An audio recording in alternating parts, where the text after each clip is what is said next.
Mark సువార్త 8వ అధ్యాయము.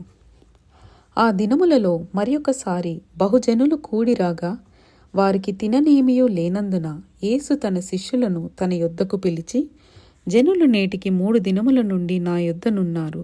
వారికి తిననేమియూ లేనందున నేను వారి మీద కనికరపడుచున్నాను. నేను వారిని ఉపవాసముతో తమ ఇండ్లకు పంపివేసిన ఎడల మార్గములో మూర్ఛపోవుదురు. వారిలో కొందరు దూరము నుండి వచ్చియున్నారని వారితో చెప్పెను. అందుకు ఆయన శిష్యులు, ఈ అరణ్య ప్రదేశములో ఒకడెక్కడ నుండి రొట్టెలు తెచ్చి వీరిని తృప్తిపరచగలడని ఆయనను అడిగిరి. ఆయన, మీ యొద్ద ఎన్ని రొట్టెలున్నవని వారిని అడుగగా వారు 7 అనిరి.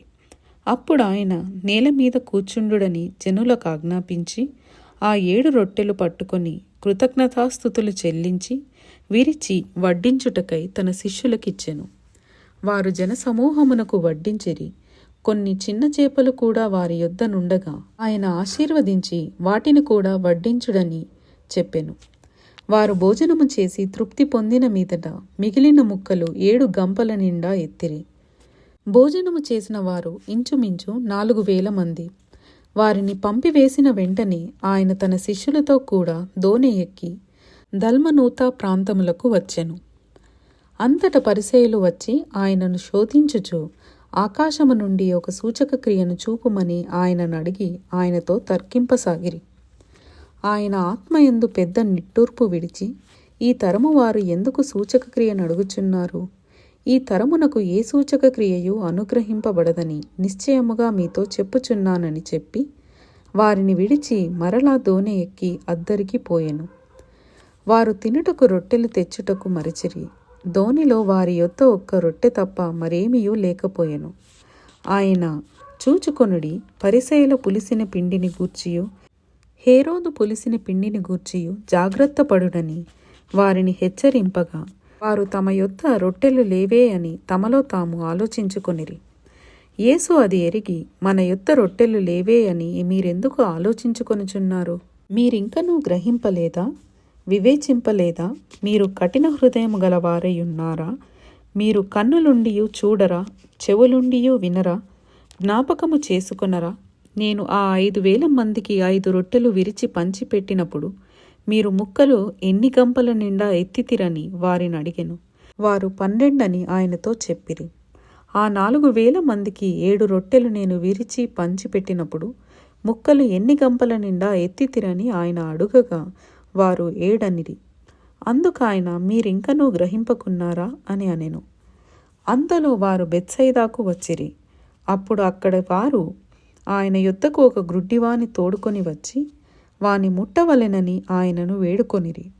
ఆయన ఆ గ్రుడ్డివాని చెయ్యి పట్టుకొని ఊరి వెలుపలికి తోడుకొని పోయి వాని కన్నుల మీద ఉమ్ము వేసి వాని మీద చేతులుంచి, నీకేమైనను కనబడుచున్నదా అని వానిని అడుగగా వాడు కన్నులెత్తి, మనుష్యులు నాకు కనబడుచున్నారు, వారు చెట్ల వలె నుండి నడుచుచున్నట్లుగా నాకు కనబడుచున్నారనెను.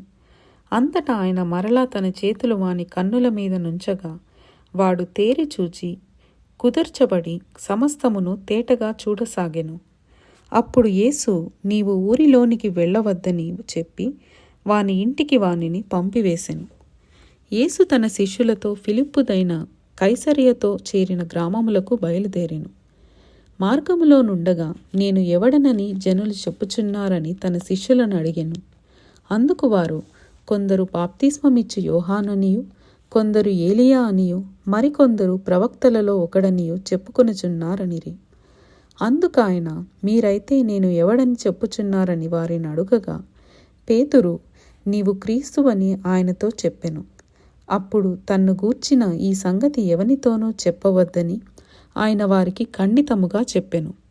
మరియు మనుష్య కుమారుడు అనేక హింసలు పొంది పెద్దల చేతను ప్రధాన యాజకుల చేతను శాస్త్రుల చేతను ఉపేక్షింపబడి చంపబడి 3 దినములైన తరువాత లేచుట అగత్యమని ఆయన వారికి బోధింపనారంభించెను. ఆయన ఈ మాట బహిరంగముగా చెప్పెను. పేతురు ఆయన చేయి పట్టుకొని ఆయనను గద్దింపసాగెను. అందుకు ఆయన శిష్యుల వైపు తిరిగి వారిని చూచి, సాతానా, నా వెనుకకు పొమ్ము, నీవు మనుష్యుల సంగతులను మనస్కరించుచున్నావు గాని దేవుని సంగతులను మనస్కరింపకున్నావని పేతురును గద్దించెను. అంతటా ఆయన తన శిష్యులను జనసమూహమును తన యొద్దకు పిలిచి, నన్ను వెంబడింపగోరువాడు తన్ను తాను ఉపేక్షించుకొని తన సిలువ ఎత్తుకొని నన్ను వెంబడింపవలెను. తన ప్రాణమును రక్షించుకొనగోరువాడు దాని పోగొట్టుకొనును. నా నిమిత్తమును సువార్త నిమిత్తమును తన ప్రాణమును పోగొట్టుకొనువాడు దాని రక్షించుకొనును. ఒకడు సర్వలోకమును సంపాదించుకొని తన ప్రాణమును పోగొట్టుకొనుట వానికేమి ప్రయోజనము? మనుష్యుడు తన ప్రాణమునకు ప్రతిగా ఏమి ఇయ్యగలుగును? వ్యభిచారమును పాపమును చేయు ఈ తరము వారిలో నన్ను గూర్చియు నా మాటలను గూర్చియు సిగ్గుపడు వాడెవడో వానిని గూర్చి మనుష్య కుమారుడు తన తండ్రి మహిమగలవాడై పరిశుద్ధ దూతలతో కూడా వచ్చునప్పుడు సిగ్గుపడునని చెప్పెను. ఇంతటితో మార్కు సువార్త 8వ అధ్యాయము ముగింపు.